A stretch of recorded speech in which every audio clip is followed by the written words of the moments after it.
see mees, kelle sünnist täitub siis järgmisel suvel, mitte nüüd sellel suvel, mis tuleb, vaid siis 2010 suvel 100 aastat.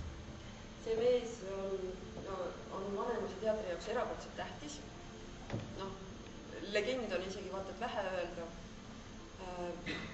Ta alustas Tartu Töölisteatris ja pärast sõja lõppu sai temast siis Vanemuise teatri juht.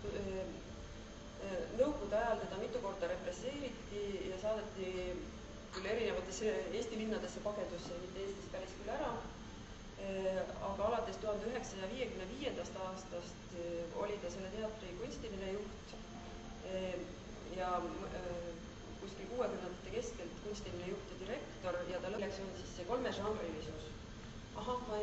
Seda ma ei öelnudki, et see, et Vanemuises on 3 žanri, ballett, muusikateater ja ooper siis, ja draama, et see on hästi haruldane asi.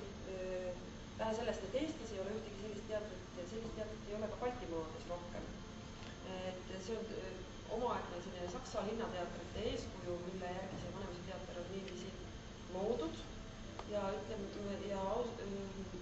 paljudel teatrijuhtidel on olnud kõvasti vaeva sellega, et seda säilitada, sest et läbi aegade on üritatud Vanemuisest ära kaotada küll balletti, küll ooperit, erinevatel rasketel aegadel, rahalistel põhjustel ja küll igasuguste muude intriigide ja võitluste tõttu.